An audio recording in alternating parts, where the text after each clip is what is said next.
Hey friends, welcome to the Church Planting Podcast. I'm Greg Nettle, and I have the privilege of serving as president of Stadia Church Planting, where we want to help you start new, thriving, growing, multiplying churches for the next generation.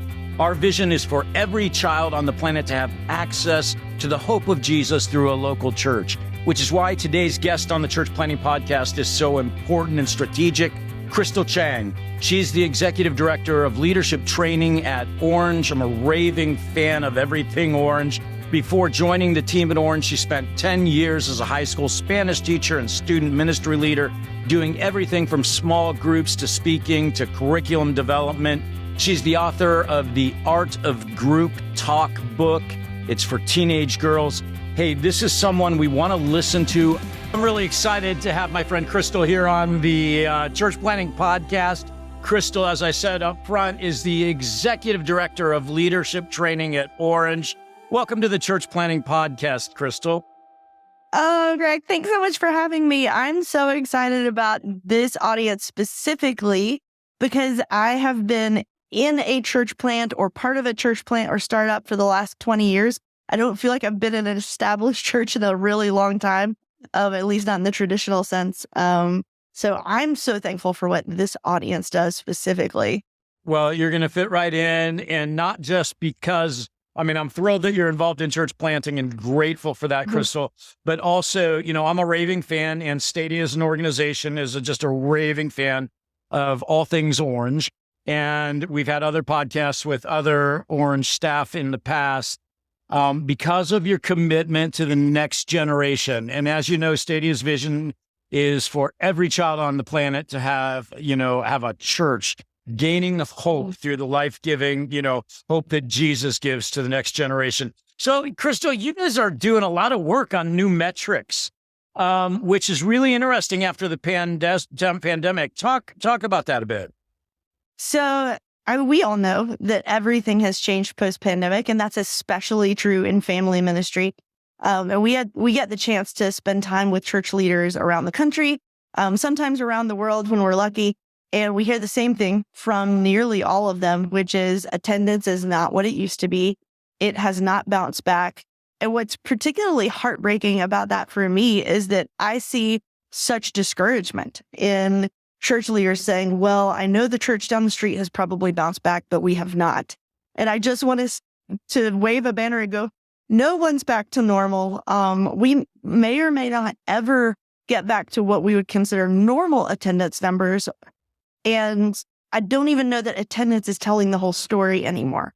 Well, I think we're living in a new reality, right? And that's right. And I know, I get to travel and talk with lots of pastors, and so many of us are still just healing from the pandemic and still ongoing. And I agree with everything you've said. But give me some specifics, like what's the impact when we talk about the next generation? What are you seeing there? Well, there's a couple of things going on. One, there was the pandemic moment when everybody went home and not everybody came back because everybody became very used to consuming media in different ways and consuming messaging in different ways. Kids are attending school online. The generation that we're serving right now may never have a snow day in their lifetime because they don't have to. That's heartbreaking. It is heartbreaking. I'm so sad for them. They just changed their method of delivery. And so that's impacted us as the church. And at the same time, there were some cultural moments a few years ago that continue into now. That the events of 2020, when it came to the political and the cultural moments and the changing of a generation from Gen Z to Gen Alpha has created what feels like a trust crisis between the next generation and the church.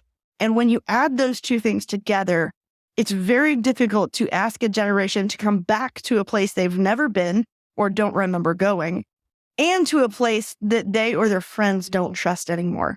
And so we have a tall order as church leaders to begin to build trust with the next generation, to begin to act in a way that models the way of Jesus, and to begin to create environments, whether they're digital or physical, that are the kinds of places that kids and families want to be in.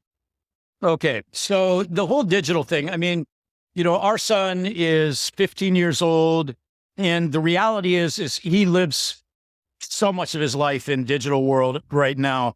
So what is going to compel him? I mean, just to be real candid with you, he goes to church with us, to the big gathering on the weekends on Sunday.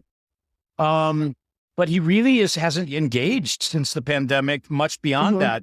So what, how are we going to engage, my son and that generation?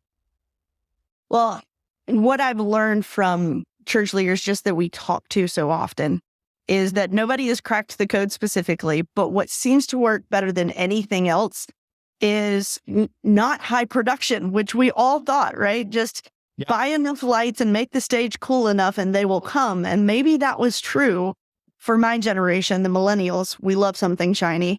But for the next generation, it's personal over production every time. They will come to a place to see a someone. They may not come to a place to see a something in the same way that they did before. Okay, so that's just gold, Crystal. So I want everybody to, let that get etched in your mind. Personal over production. Unpack that a little bit for us. For sure. So when it comes to production, we can get bigger and bigger and bigger in our church environments. And I've certainly been a part of those environments and loved it. We will never outpace the largest concerts that they go to. We will never outpace what's produced in media.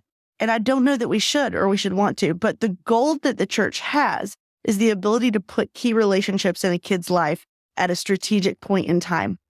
And to do that, we have to begin to adjust where we're putting our time and energy away from the stage and into those relationships. That means recruiting volunteers. It means recruiting even more volunteers than we thought we needed. It means being really strategic about which kids are placed in a group together, because what we're seeing is that this generation would prefer a less produced, more authentic, stripped down model of everything. And if there's no relational engagement, they're not super interested. Okay, so in some ways that will free up some time because we don't have to do the big, weekend production and free up time to be more relational, for sure. But, so what kind of leaders are, what we say volunteers, who are you looking for now as a church leader or a new church starter to actually care for, this next generation? If I'm in a new church starter, I want to find some volunteers who understand their role in a kid's life as a shepherd and not a chaperone. And I know that sounds like a little too cute. But what happens is for many years, we've invited people to be chaperones, to keep kids from doing something illegal or immoral while they're in our care. And they need more than that. In fact, research tells us over and over that a kid benefits in so many ways when they have more than 5 caring adults in their life outside their family.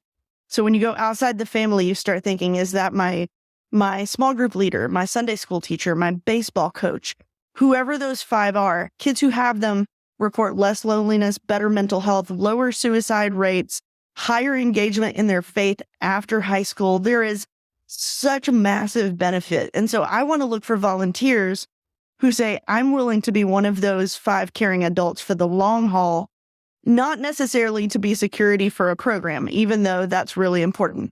I want somebody that's willing to walk alongside the kid and their parents over a longer period of time, which is a big ask, right? Like, we know that. It's a big ask to ask for a long-term volunteer. I really like what my church did 4 years ago for me, or I guess now 5 years ago. When I signed up to lead a small group, they said, hey, we want a whole high school commitment from you, which is a long time. And I started calculating how old I would be when that group graduated, what my life might look like. And even though professionally, this is what I do, like, I've committed my whole life to this, I still went, it's a big commitment. I don't know. And they said, no, we hear you. That's why we recruited 2 people. You'll have a co-leader. And it immediately made the yes quicker. It seems like recruiting 2 is harder. Often you get 2 yeses faster than you get 1 yes. I love that. How rich were the rewards for you? Oh, unbelievably rich. Not only in that co-leader walked with me for the entirety of our time together. So there were times I could say, hey, it's a busy season at work. I can't engage the way that I want to. I'm going to need to miss a few Sundays. And the kids were not missing anything because she was there and we were able to trade off for each other. We were able to connect with different kids in different ways because that's how they're wired. Different parents responded to us differently.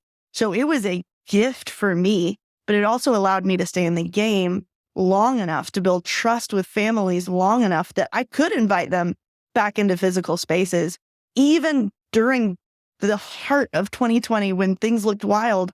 I could invite their kids onto a Zoom call or onto a phone call and have really rich conversations with them because we were able to build that over time and not just over a 6-month or a 1-year commitment. Crystal, I can't tell you how many times I get an email or a text from some church leader in the United States saying, oh, I just lost our children's director or da-da-da-da. Do you have anyone you can recommend? And, there's just a huge demand out there. Our new church starters are asking, where can I find a great children's director? And the reality is what I would love to hear, and I think everyone listening is, what should a new church starter or a church leader be really not in the volunteers, but what should they be looking for maybe in that staff person? That's such a great question because it feels like when I talk to my friends in the staffing world, we are in a bit of a staffing crisis. Agreed. And that there's never been a better time to be looking for a job as a ministry leader because there are plenty of them. But if I were looking for a staff member today, whether it's a kids pastor, a youth pastor, or somebody who oversees all of it, I would want to know that they're committed to 2 things. One, I want them to be theologically accurate because that's important. The truth matters. And second, I would want them to be developmentally appropriate because our theology is great, but if we cannot translate it in a way that makes sense to a preschooler, if we cannot translate it in a way that makes sense for a 4th grade brain or a 7th grade brain, then that truth is not going to stick. So the very first thing I would look for is, do they have some sort of training or are they teachable when it comes to child development? And then are they committed to a strategy that involves the family? Because that child will eventually graduate from us. They will not graduate from their parents. Chances are their parents are going to be there on their wedding day and when they have children. And we want to empower the people that are the most in their life to have spiritual conversations with them. So those are the 2 things. Child development and parent strategy would be the most important for me. Okay. And I agree with you 110%. Here's the challenge. I look back over the years, my first job in a church was as hired as a youth pastor. I had no idea what I was doing. Does Orange provide training or is there someone else you can recommend? Like I'm going, okay, where do I find out about development? I wasn't taught that in Bible college or anyone coming out of the marketplace, developmentally appropriate or strategic use of the parents and so forth. I'm glad that you asked because we do provide a ton of training resources. There are a few that I would say should be textbook in every youth ministry or kids ministry program. The first is a book called Family Ministry Essentials, and it is the 5 essential areas of influence in any family ministry. So that if you are looking for a 5 steps to family ministry, that's it. And it is such a short read, super thin, super simple. The second book that I would recommend for anybody in family ministry is It's Just a Phase, So Don't Miss It by Reggie Joyner and Kristen Ivy. It lines up every age, not just what are preschoolers like, but what are 2-year-olds like and how are they different than 4-year-olds? What are 3rd graders motivated by and how is that different than what 7th graders are motivated by? And it looks at their physical development, their brain development, social development, spiritual development. And it's such a nice handbook for a new ministry leader, but it's also fantastic for sitting across the table from a parent and saying, this is why we do what we do. This is where your child is developmentally, and we want to serve them well this year. So that's why we're doing these things. So those are the 2 books, Family Ministry Essentials and It's Just a Phase. I would also say there is such value in training events. Yeah. So we did Orange Conference in April. It's a giant family ministry conference. If you haven't attended in the past, it is a great place to start. But we're hitting the road this week to be in 14 cities, to do ministry training events in 14 cities in the fall. I will be at a ton of them. Some of our other staff will be there. It's a great place for new ministry staff. It's a great place for volunteers to get training at the same time. And it's a one-day event. So I don't know if that's helpful to your audience. If it is, then orangetour.org is the place I would find it. Orangetour.org. So a couple things out of that. First, I just wrote down the title. It's Just a Phase, because I haven't read that, and I'm going to order it as soon as we finish recording. So thank you for that. Of course. I have a 15-year-old, so I need some help there. And, secondly, one of the mistakes I made in, doing my best to grow a healthy church was seeing children as a means to an end, and just saying, hey, we've got to have great children's programs if we're going to reach the family to build a big church. And, God wrecked my heart over that, about the inherent value of children. And, but let's just talk about at a very pragmatic level in the United States, where 85% of those making a decision to follow Jesus do so before the age of 18, probably most between the ages of 4 and 14.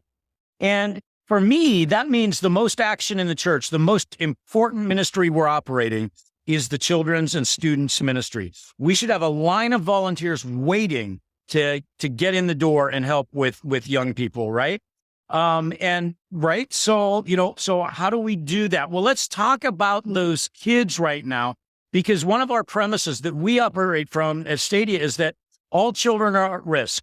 We all know there are dangers and diseases that stem from poverty. We can all say what those are. But the bigger deal we deal with in the United States is the dangers and diseases that stem from prosperity. And so huge spiritual risks. And so this comes back to what you talked about a few moments ago in they don't trust anymore. They don't know. I mean, if this isn't something I know that I need, why would I go check it out? Talk about that. How do we engage this next generation when they're not even sure if they trust the church at all? Well, you brought up such a great point about the diseases that threaten the next generation. And I would say that is part of what lends us to a mental health crisis in the U.S. There's a ton of research around mental health needs are skyrocketing. At the same time, many communities, especially rural communities, have little to no mental health care.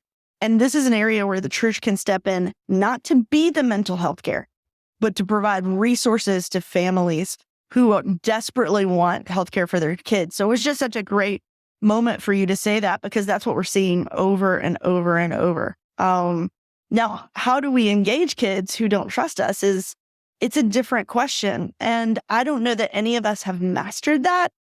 I would say there are a few things that we have to get really good at. And one is conversation.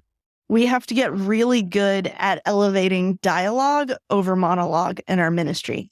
Dialogue is where people practice and work out their belief. It's where we reflect on what we're hearing. And if you have a 1 adult to 30 kids ratio, dialogue just isn't possible. No. It's not realistic. If you have a 1 to 10 ratio, which is the legal ratio in many states, it's still really difficult to have dialogue. And yet we know that without dialogue, many kids can't engage with the content that we're teaching. And at that point, it becomes entertainment. So we need to get really good at creating spaces for dialogue. Social media is such a great tool for dialogue and engagement. And most of us use it like a megaphone, which is what advertisers do. It's what marketing platforms do. But those who are the most successful, even in the business world, use social media as a conversation. Their posts contain a question that says, answer in the comments, or give us an answer in this poll, rather than just announcement, show up on Wednesday, do this on Thursday.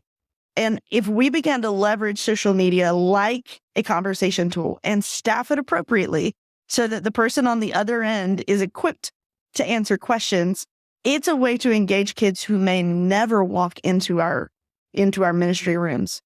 So I would argue that conversation, even digitally, is better than megaphones and monologues.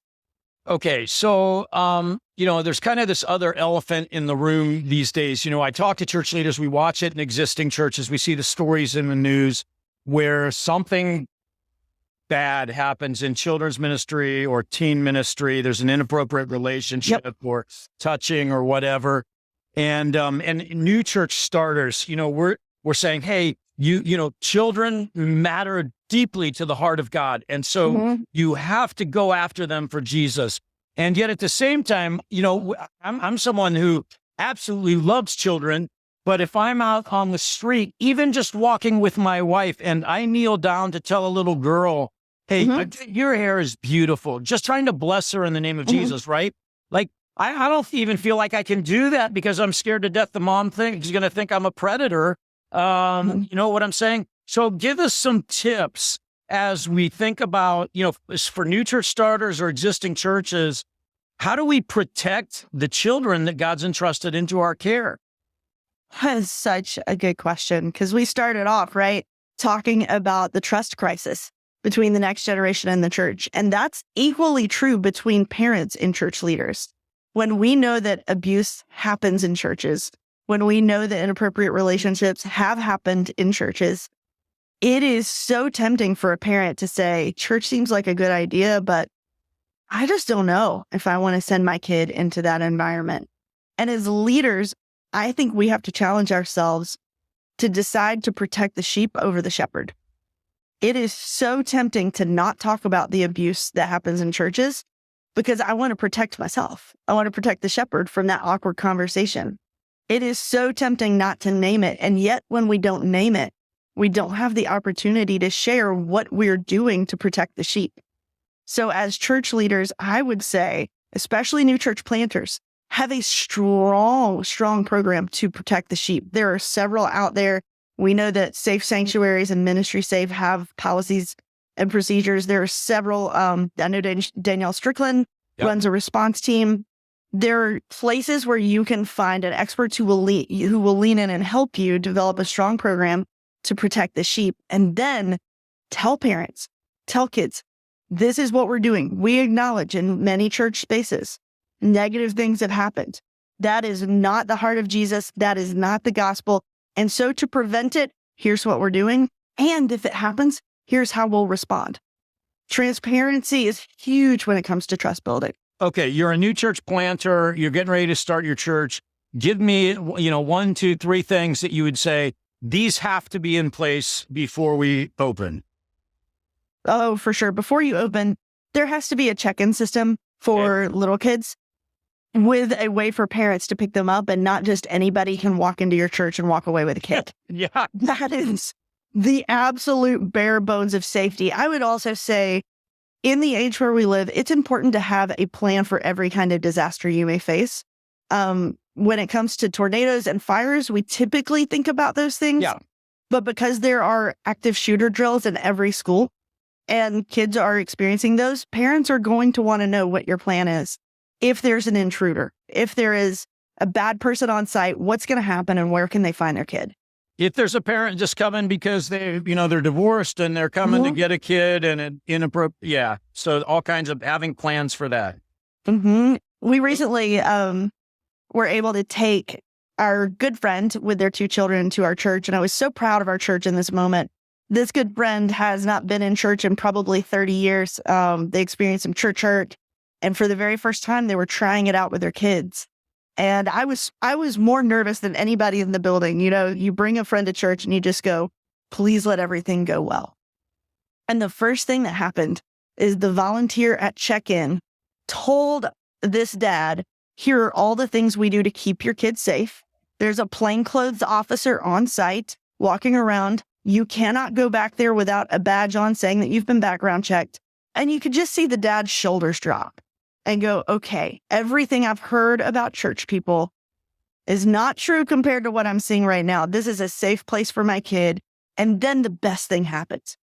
His youngest had the biggest meltdown I've ever seen.